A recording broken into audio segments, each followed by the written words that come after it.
Olá, sejam todos muito bem-vindos ao 21º episódio do Lê com a Gente.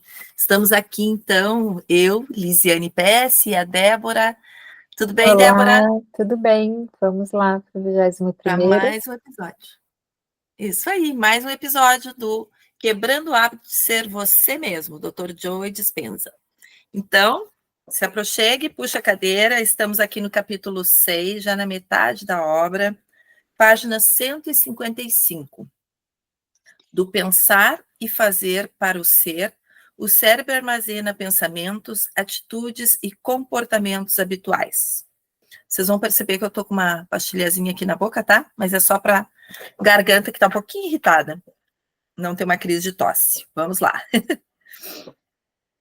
Lembra do meu comentário sobre a experiência corriqueira de não se conseguir lembrar de um número telefônico, da senha do caixa eletrônico automático ou da combinação do cadeado, mas praticar com tanta frequência que o corpo sabe melhor que o cérebro e nossos dedos automaticamente conseguem executar a tarefa? Isso pode parecer uma coisa sem importância, mas quando o corpo sabe tanto quanto ou mais que a mente consciente, quando você consegue repetir uma experiência voluntariamente, sem muito esforço consciente, você memorizou a ação, comportamento, atitude ou reação emocional até que isso se tornou uma habilidade ou hábito. Quando atingiu esse nível de habilidade, você migrou para um estado de ser. Nosso processo ativou a terceira área cerebral que desempenha um papel principal na mudança de sua vida, o cerebelo, que acomoda o subconsciente. Região mais ativa do cérebro, o cerebelo, está localizado na parte traseira do crânio, aqui atrás. Pense nele como um microprocessador e centro de memória do cérebro. Cada neurônio do cerebelo tem um potencial de se conectar a pelo menos 200 mil e até 1 milhão de outras células para processar equilíbrio, coordenação, percepção da relação espacial, das partes do corpo e execução de movimentos controlados. O cerebelo armazena certos tipos de ações. Amiga, acho que tu vai ter que continuar. Tá bom. De ações e habilidades simples, bem como atitudes conectadas, reações emocionais, ações repetidas, hábitos, comportamentos condicionados e reflexos inconscientes e habilidades que dominamos e memorizamos. Possuindo uma espantosa capacidade de armazenagem de memória, facilmente faz o download de várias formas de informações aprendidas para estados programados da mente e do corpo. Continua ou você quer retornar? Quando você está em um estado de ser, começa a memorizar um novo eu neuroquímico. Neste momento, o cerebelo assume o controle, tornando o novo estado uma parte implícita de sua programação subconsciente. Estudos científicos na formação do hábito incluem uma parte adicional do cérebro chamada gânglios, da parte que trabalha junto com na programação. Para nossos propósitos, apenas faremos esse registro.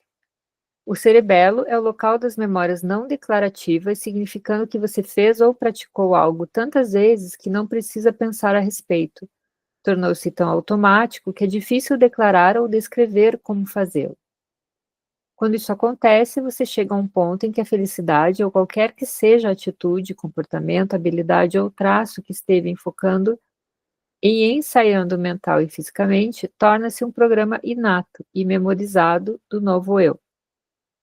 Vamos utilizar um exemplo factível para examinar na prática como esses três cérebros nos conduzem do pensar para o fazer e para o ser. Primeiro veremos como, por meio de ensaios mentais conscientes, o cérebro pensante, neocórtex, utiliza o conhecimento para ativar novos circuitos, novas formas para compor uma nova mente. Depois, nosso pensamento cria uma experiência e, via cérebro emocional límbico, produz uma nova emoção. Nossos cérebros do pensamento e do sentimento condicionam o corpo a uma nova mente. Finalmente, se atingimos o ponto em que mente e corpo trabalham como um, o cerebelo possibilita memorizar um novo eu neuroquímico, e agora nosso estado de ser é um programa inato em nosso subconsciente. Um exemplo. São os novos caminhos neurais, né? Que se Exato. fazem, que se formam. Uhum. Pode ler mais um pouquinho, amiga. Um exemplo real dos 3 cérebros em ação.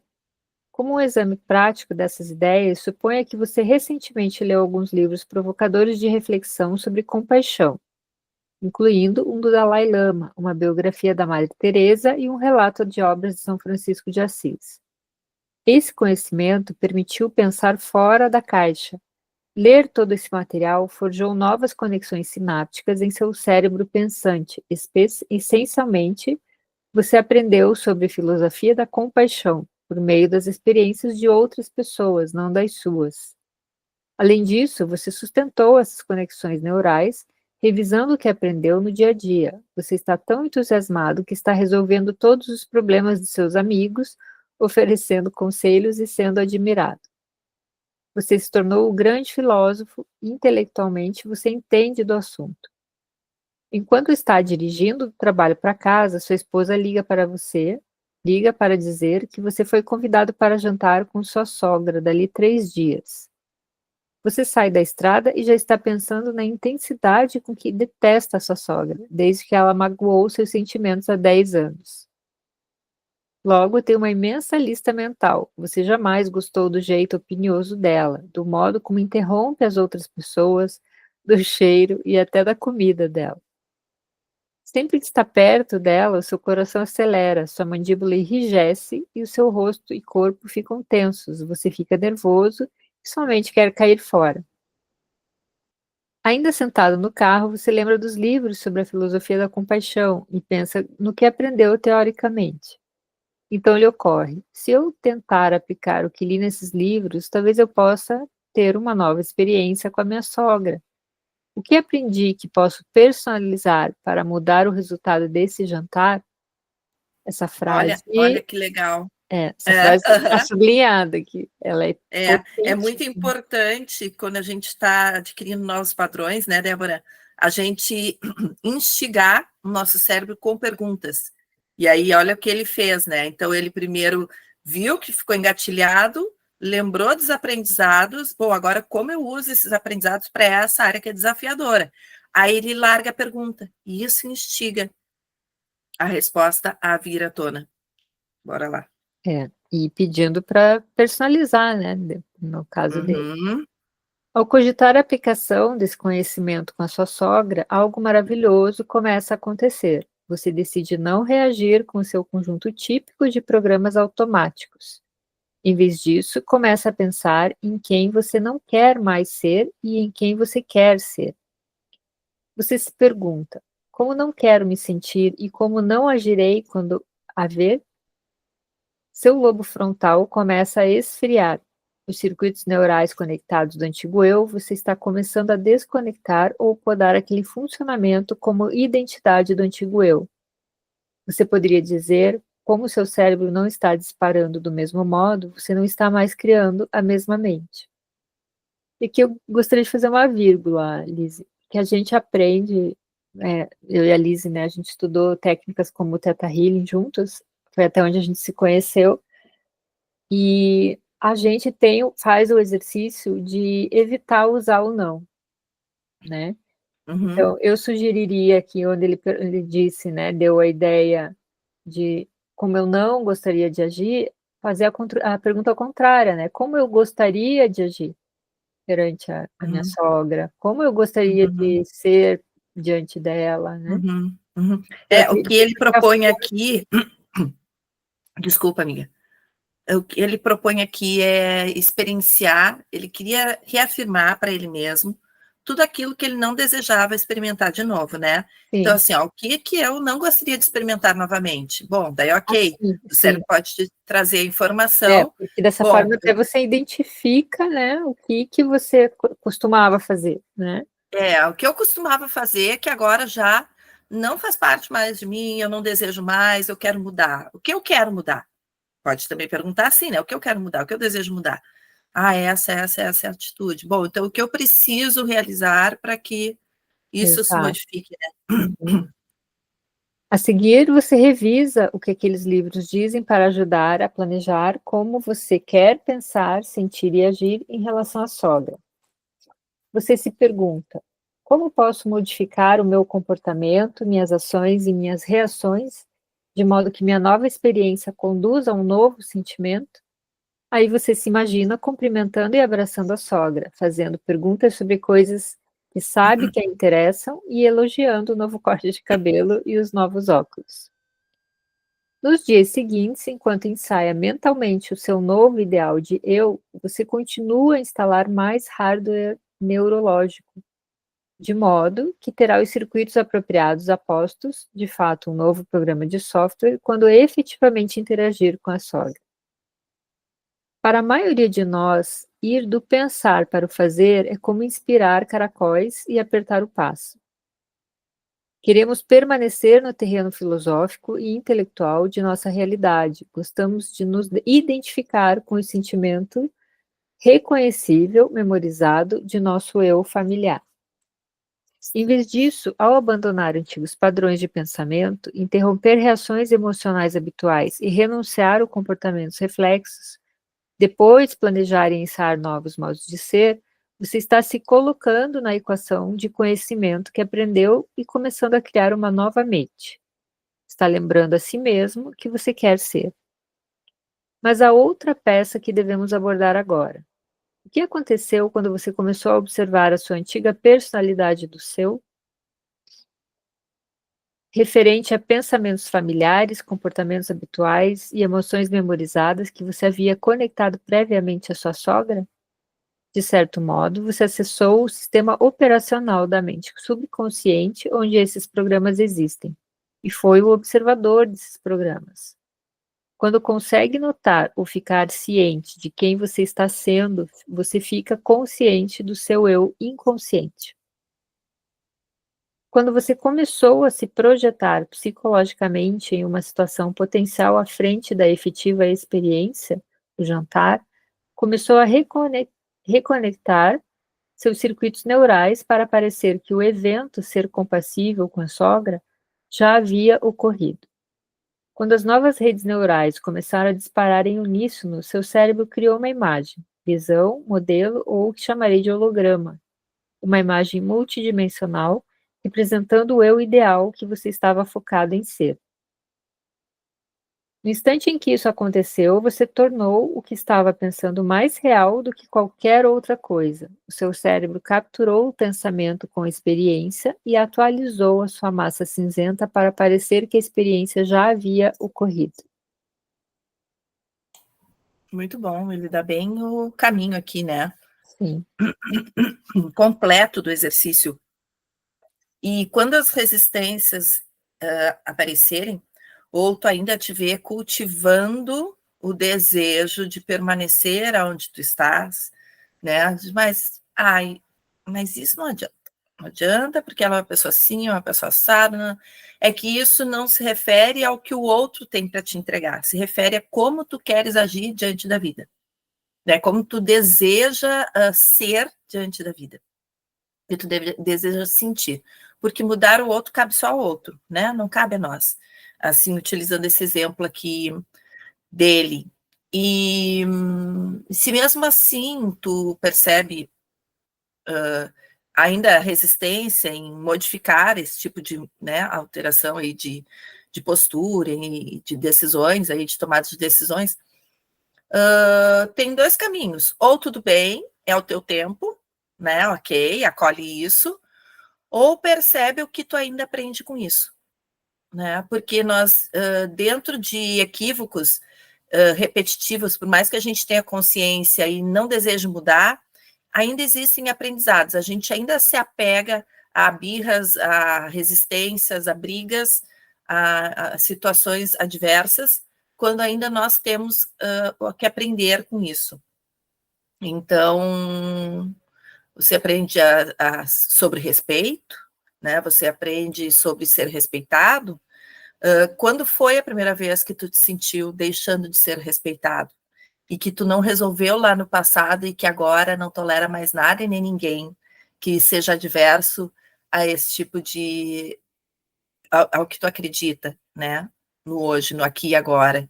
Então, muitas coisas do passado nos mantêm resistentes a mudanças, porque a gente é como se a gente pegasse aquela bandeira para brigar por ela, sabe? Então, é só uma reflexão aqui também. Um convite, porque esses caminhos a gente trilhou bastante e trilha ainda, né, Débora? Obviamente. Sim. São camadas e camadas, às vezes de um mesmo caminho aí, e que sempre desperta algo novo, uma situação nova, e aí a gente se convida ao novo também, né?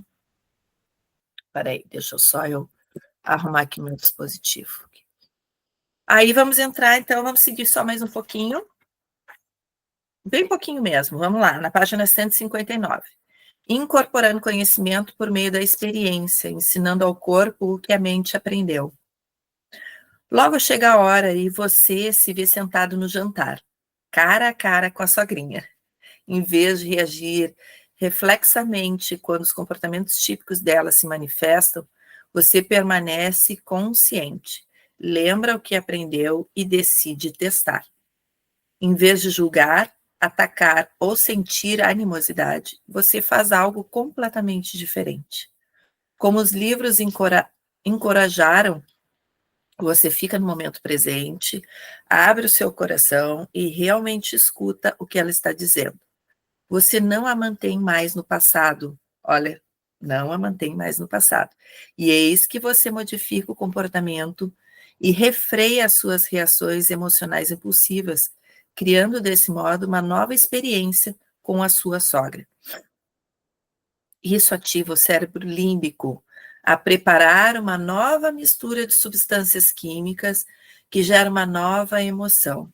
E, de repente, você começa a sentir compaixão de verdade por ela. Você a vê como ela é. Vê, inclusive, aspectos seus nela. Olha que interessante. Seus músculos relaxam, você sente o coração se abrindo e respira profunda e espontaneamente.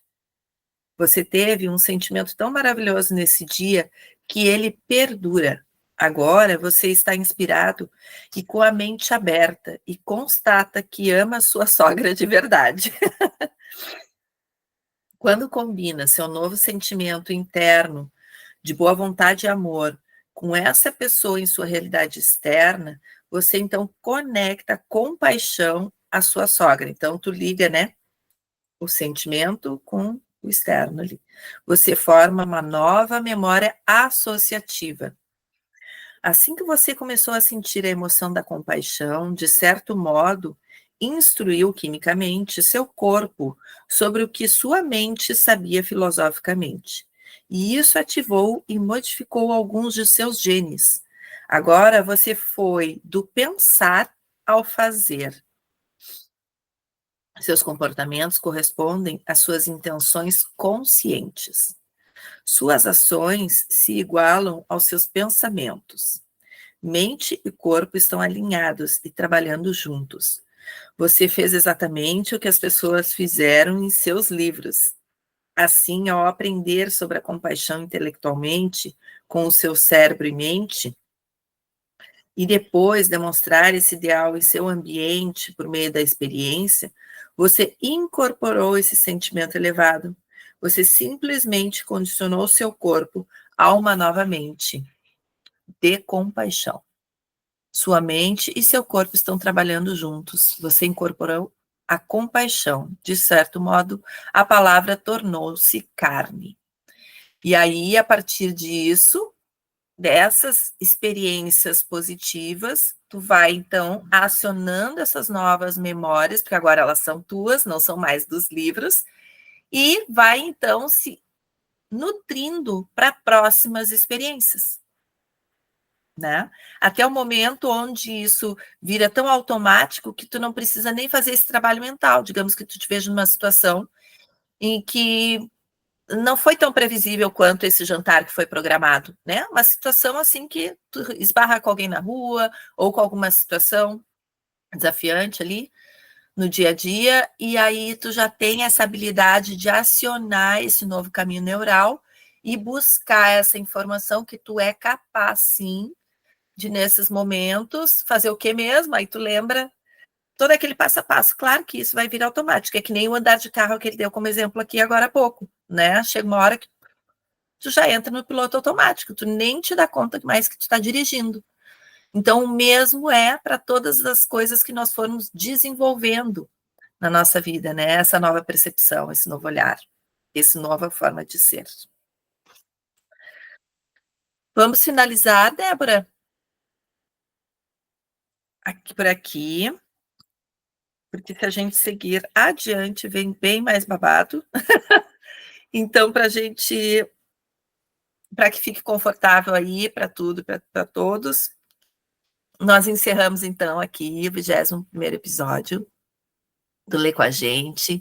Quem ainda não lembrou de seguir aqui essa página, siga, porque isso ajuda muito, né, com que isso tudo se multiplique e prospere aí na vida de muitas pessoas, que possamos aí, né, Débora, ser um portalzinho, né, de bons pensamentos através dessa leitura tão abençoada que é, né, que o Dr. Joe Dispenza trouxe nesse planeta, e somos muito gratas a isso, muito gratas também a essa nossa união e por vocês todos estarem aqui nessa jornada com a gente. Né, Débora? Um grande Isso. beijo. Obrigada, gente, e até o próximo episódio. Até o próximo. Tchau, tchau.